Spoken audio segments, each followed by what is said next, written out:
what's up? It's Darren Rose with 98.7, hanging at our Penthouse with the Lumineers. Thank you guys for doing this. It's early for rock and roll time. It's like 6 a.m. normal time. Yeah. And you've had a busy time here in LA. You had Leno last night. How was that? Did you get to meet Jay? We did. Briefly, yeah. In passing, it was cool.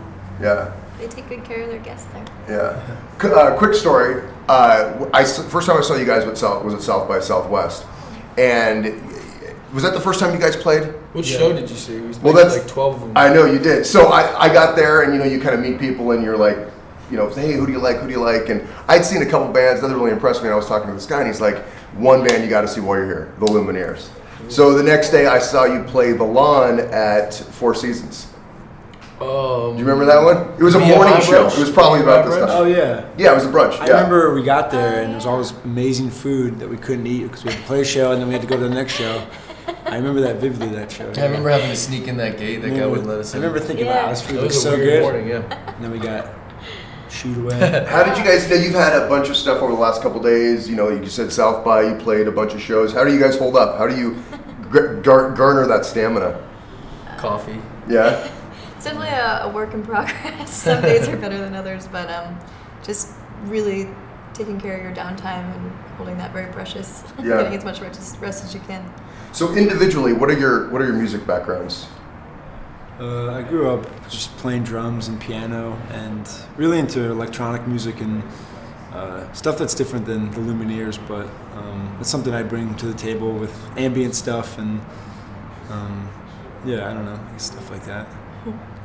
I took lessons as a kid playing cello. Started when I was about 8 or 9, and then went to school for vocal music and got an education degree and sang in a barbershop quartet for a long time. Nice. It's kind of my thing. And then joined a band. So this is the first band I've ever been in.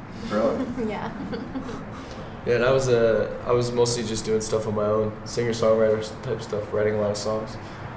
Before we all started playing music together. Well, that was my next question. So how did you guys all come together? Well, Jared and I grew up in the same hometown, so eventually we started playing music together because we lived near each other basically and had a mutual friend that played music with. And then we just kind of continued on and took it more and more seriously, and then ended up moving out to Denver after a few years of that and meeting Neela once we moved out there. Mm-hmm. So what's the Lumineers? Ho Hey is right now killing it as a single. Yeah. I mean, it just seems to react immediately with people. It's a great sing along. The whole album is awesome. What's a creative, how are things conceived with the Lumineers creatively in the studio? I think it's a little bit of a runaround puzzle piece type thing. I mean, sometimes a melody, sometimes just a couple of chords, but it usually has to be something distinct that resonates with us. And whether that's a piano line, a snippet, or a particular melody, It's got to be something that really resonates with us. And we have tons of ideas, but we just try to release the good ones and keep the crappy ones out. Yeah. And it's definitely collective effort from everybody. Kind of contributes. It starts with Jared and I. We always usually develop an idea to a certain extent, and then we.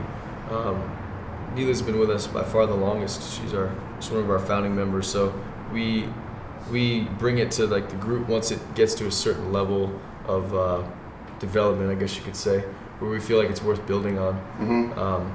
Because I think we chase down a lot of rabbits. We kind of go in a lot of different directions, kind of recklessly, until we hear back something that we think is worth playing.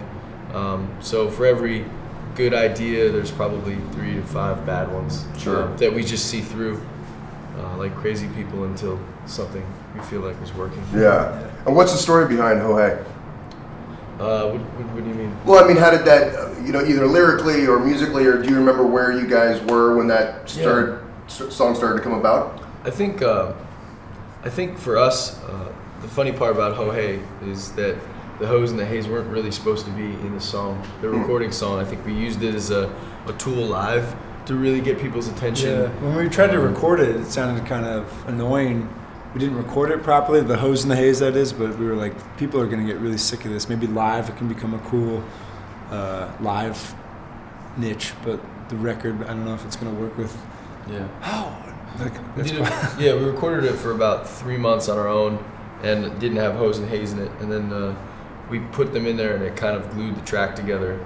But there was a lot of hesitation because we felt like it would be considered a trick or something. And the song itself, we felt like was really good. So we didn't want that to take away from it somehow. So I think that's kind of an interesting part of it, was that the how it sounds on the record is something we had a lot of hesitation with, because we basically used it live to get new listeners to pay attention. Even if they didn't like it, they'd have to listen for a few minutes because it was just annoying. Yeah. I think too it was challenging because 8th grade, I had two kick drums and like 30 toms and 80 cymbals and the rock kit. Yeah. And then as I matured and evolved and whatever, now you have a song that just has like a kick drum and you're screaming ho and hey and playing a tambourine. And I think that was the first song, especially live. Me and Wes would play at this open mic every Tuesday in Denver called the Metal Lark, and it was challenging to play so minimal and try to make the song work. I think that helped. So how long has that song been around? When did you guys first?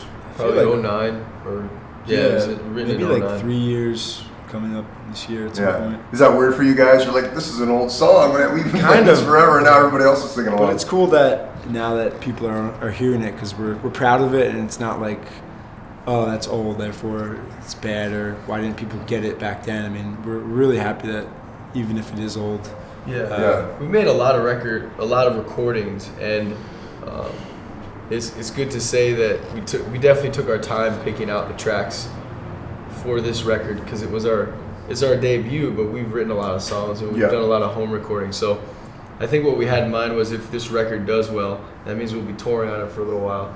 So you better really like these songs and want to live with them and play them a lot. And if you can do that, you'll enjoy touring on the record. And if you don't, you're going to want to play different stuff every night. So I think even something like that, where a lot of people want to hear it, a lot of people ask for it, it's something that we enjoy playing. We believe in this stuff. And now you're normally a 5-piece, 6-piece? Yep, 5 5 pieces. pieces. Okay. So when you do kind of stripped down stuff, you guys are kind of core members. I don't know how you guys. Yeah, we've never had to really articulate it well before, so we're learning how to say it. But yeah, we're saying that we're the founding members, And the 2 touring members, but they're really great. I mean, the piano, Stealth plays piano, Ben is on electric bass, and I think the live show really gets expansive, and but I think also with us 3, it doesn't challenge the musical integrity, because I think it's a little bit different. And this is how we used to play, just as a The 3 of piece. you? Yeah, so it's kind of neat that we can do both. Well, we're about to jump down and play here. Where are you guys off to next? I know you mentioned that you're playing Red Rocks. On Saturday. On I'll be Saturday. Back home in Denver, and then we'll do a big string of dates in August with Old Crow Medicine Show. Okay. Most of those are kind of East Coast, some Southern dates and things like that.